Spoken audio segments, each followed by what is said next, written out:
Who knew a zombie apocalypse could be so much fun? Never in my lifetime did I think I'd see a preference for that over a desk job, but here we are, and shockingly, it works. Today, I'm going to talk about Zom 100, what made it such a blast to watch, and why maybe we need a zombie apocalypse of our own. To kick things off, Zom 100 has one of the best debuts I've ever seen in anime. When you pull back the curtain on the outlandish premise, it's actually one of the more relatable debut episodes out there. Anyone can relate to losing motivation, feeling exploited at work, or having a dream not be quite what you thought it'd be. That's the basic gist of that first episode. Akira Tendo joins an exploitative company and quickly realizes it's not what he signed up for. His manager is impossible to deal with, his boss is banging his crush, and for the next few years, his entire life revolves around work, only for a zombie apocalypse to be the thing that sets him free. This isn't only told in story form, but it's shown beautifully with the colors as they grow duller and duller as Akira spirals,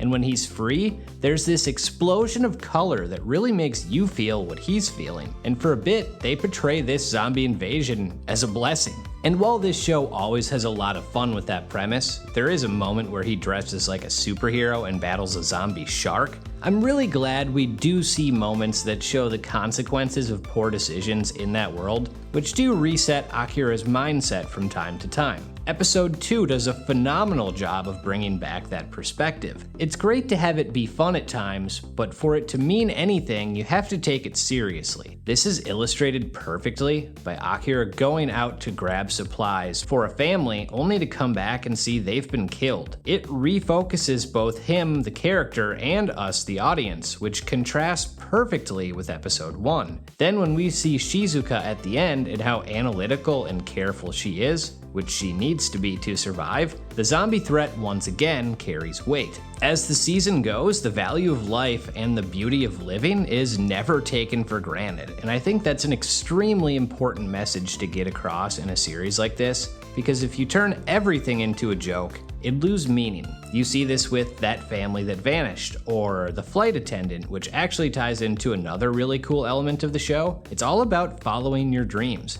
Akira making a literal bucket list of things to do is the most obvious representation of that, but there are plenty more. Kensho is in a situation similar to Akira, except he did his damnedest to hide it, and he did such a good job that he may have even started believing it himself. Kensho setting himself free to be whatever he wants is such a cool moment. Name a better scene where a guy attempts to sacrifice himself for a friend only to take a leap of faith and strip naked.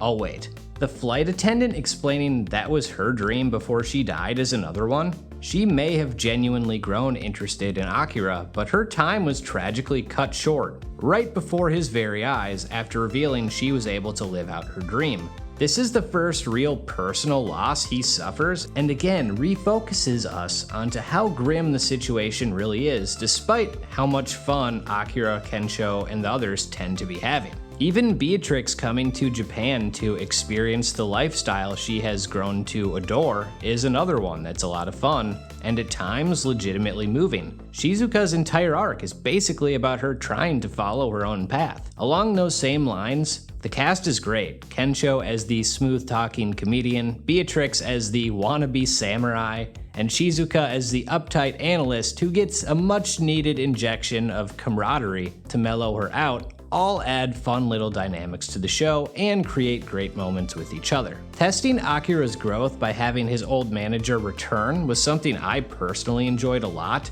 Rarely is character growth linear, and there are often setbacks or obstacles to overcome. Watching him revert back and then overcome it added more weight to his character and his arc. It's also cool to see the show explore the other side of the coin. Higurashi is literally the anti-Tendo, and an awesome use of putting a mirror up to the main character's ideals. He literally has his own bucket list of things to try, but unlike Akira, who wants to live life to the fullest, Higurashi wants vengeance towards a world he believes has scorned him. The whole evil gang being self-centered and narcissistic, while ignoring the negative impact they put out into the world and on others, was a great way to contrast them with Akira and the rest of the main group. Higurashi stood out to me because his inability to see past his envy of others kept him from getting what he truly wanted, friends to spend time with. He was blind to the fact that he caused his own problems. The ending with him getting bitten and jumping into the river was cinematic as hell. That's coupled with the arc with Akira's dad, which was also exceptional. Akira kept thinking he needed to make things up to his parents, but they never wanted him to do that. They only wanted him to be happy, and the dad's attempt at a sacrifice was handled about as well as it could have been.